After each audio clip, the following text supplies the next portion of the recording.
It was the most painful thing I've ever been through. Like, it felt like my guts had just been rearranged by Mandingo. Alright, so last Friday, which was the 21st of February 2020, I had my appendix cut out, and it honestly was one of the strangest, funniest, most embarrassing processes of my entire life. And I'd never had surgery before in my life, so it was certainly a learning experience, I'll put it that way. Not that I ever want to have it again, because it wasn't any fun at all.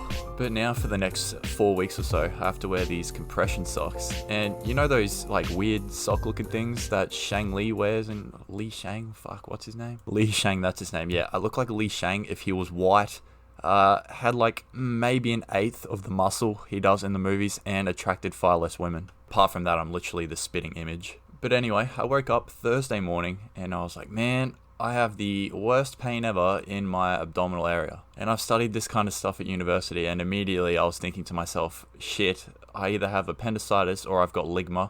At the time I was leaning towards ligma, but obviously subsequently I was proven wrong. So I got up, made my way to the bathroom. To no avail. Scurried back to bed, tried to get back to sleep. Maybe half an hour later, I got up again, went to my parents' bathroom instead, thinking maybe a change of scenery would affect how my bowel movements work. Things didn't exactly go to plan because I suppose everything just came out the wrong hole, didn't it? I ended up throwing up all over my mum's bath mat, which she was pleased about. And then just began dying on my mum's bedroom carpet for the next maybe half an hour until my dad got home from dropping my sister to school. I tell him everything that happens, and he goes, well, we better get you to the doctor then, shouldn't we? So there I am, stumbling into the doctor's office with all the grace of Nancy Kerrigan after Tonya Harding had her legs bashed in. Let me just note real quick, if you Google Nancy Kerrigan, one of her top quotes is, we don't have pets, we travel too much. Fucking inspirational stuff. Oh my god! Wow!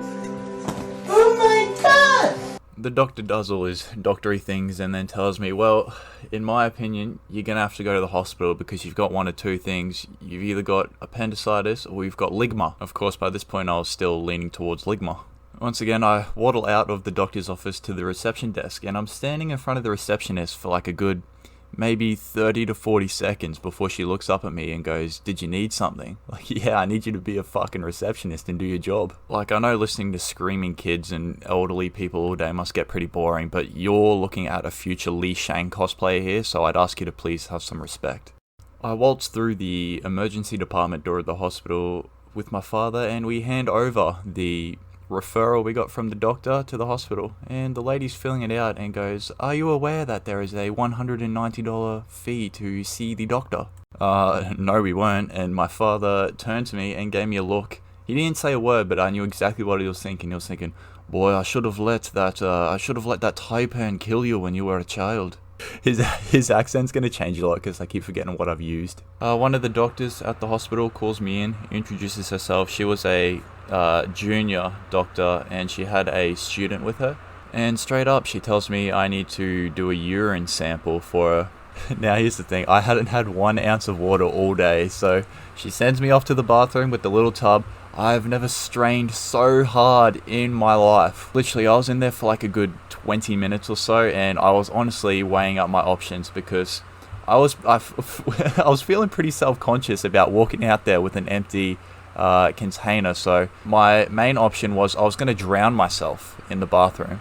But I built up the will to live, made my way outside, and told her, yeah, look, this isn't happening. And she said, well, we'll find another way to get it then. So I wait around for 5 minutes or so, and then in she comes again with an IV machine and a set of cannulas. And she tells me, well, first, would you give my student the opportunity to put a cannula in your arm? And I was thinking to myself, yeah, sure. It'll be good for his experience. But apparently my vein walls are just dummy thick because he couldn't pierce it for the life of him. And I'm not at all bad with needles. Like, getting my immunizations and stuff like that, that's super easy. But after a while, when you have someone digging around with a needle in your arm for 4 or 5 minutes, it does get a bit tiring. So he hands it off to the junior doctor, and I'm thinking, thank God, I'm finally going to have this thing in my arm. I don't have to sit through this any longer.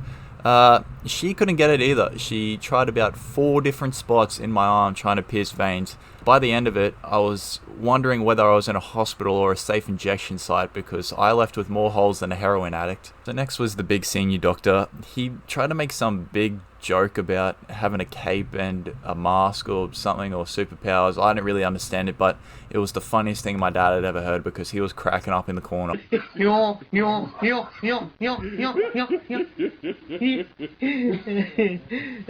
Obviously, he'd had a bit of practice putting cannulas in arms because, man, he nailed it first time, and up to that point, that was the biggest relief I'd had that day.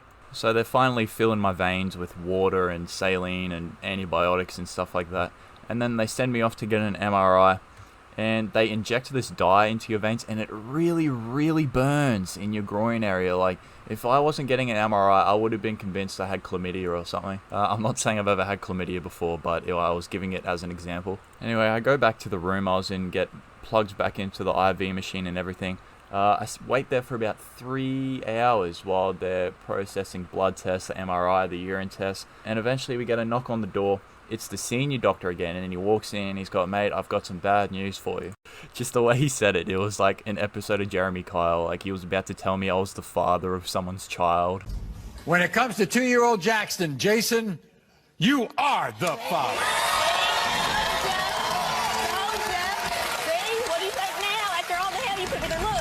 But anyway, he goes, "Mate, I hate to tell you, but you've got textbook appendicitis. Your appendix will be cut out early tomorrow morning. You're going into surgery." And I'm sitting there like, sick, this is going to get me some Snapchat clout. Immediately put up a story about it. It's like the most interesting thing I've ever posted.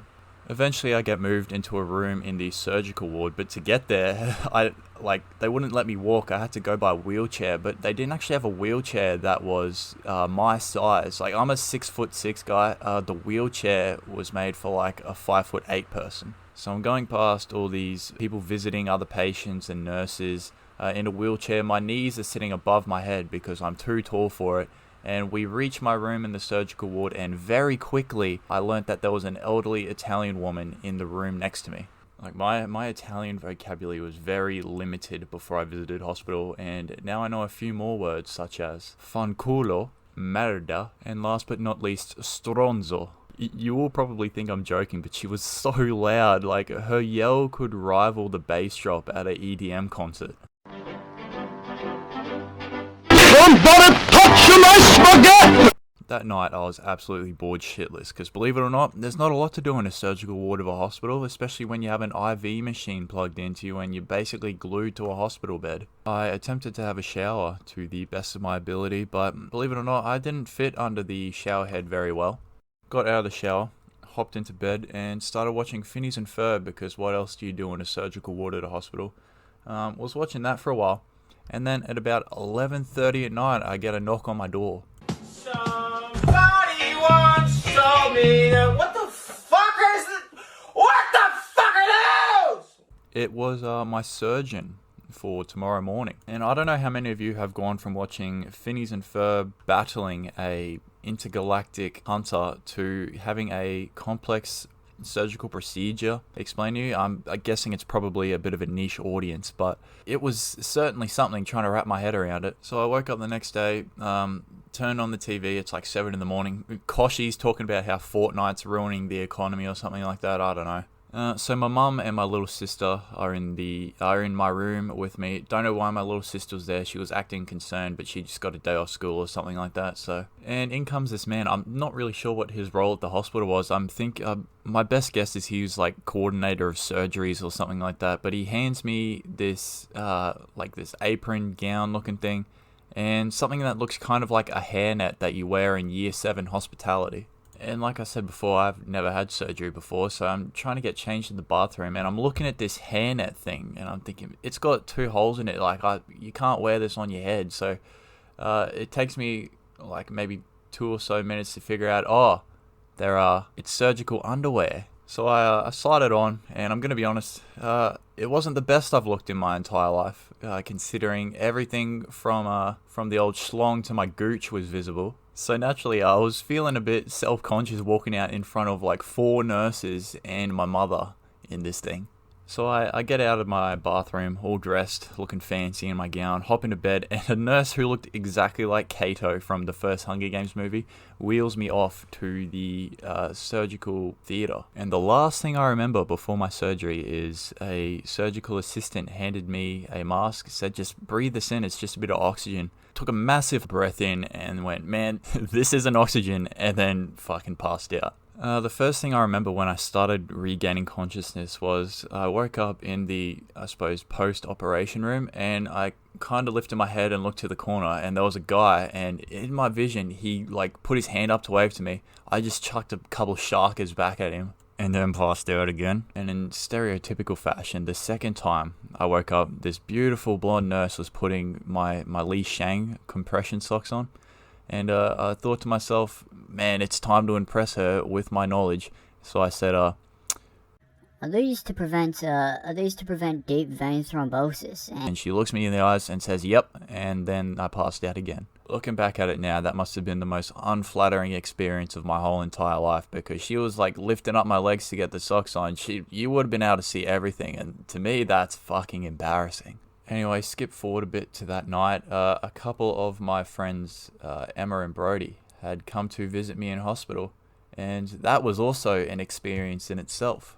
I really didn't think I'd be going in a hospital and then come out knowing every single TikTok dance on the face of the earth, but life surprises you sometimes, because now I do know them all. And after a while they left. I wasn't really ready to go to bed yet, so I switched the TV on, and Groundhog Day with Bill Murray is on. The movie was about halfway done, and I had the volume of the TV down pretty low because it was pretty late, and I don't know if any of you have ever tuned into Groundhog Day halfway through the movie with the volume down low, but it's just kind of Bill Murray being a bit rapey for like 60 minutes. The next day, I've been discharged from hospital. Trying to exit the hospital, I'm walking around hunched over, looking like Quasimodo. Jump in mum's car, we're heading home in torrential rain. And this is where I very quickly discovered my irrational fear of speed bumps. Because heading home, we hit one, and it was the most painful thing I've ever been through. Like, it felt like my guts had just been rearranged by Mandingo. And now here I am. Can't do much for like 6 weeks. So to earn money, I've actually started an no, I'm kidding. Fuck that. I hope you've all enjoyed story time.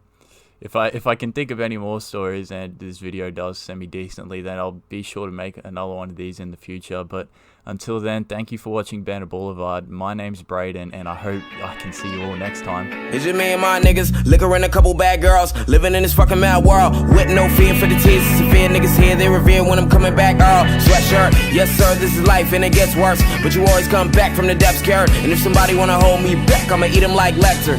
Less work, cause I'm coming with the fear of God. Not trying to be something that is clear I'm not. I'm just trying to get the whole world with their hands up like I'm summoning the spirit bomb.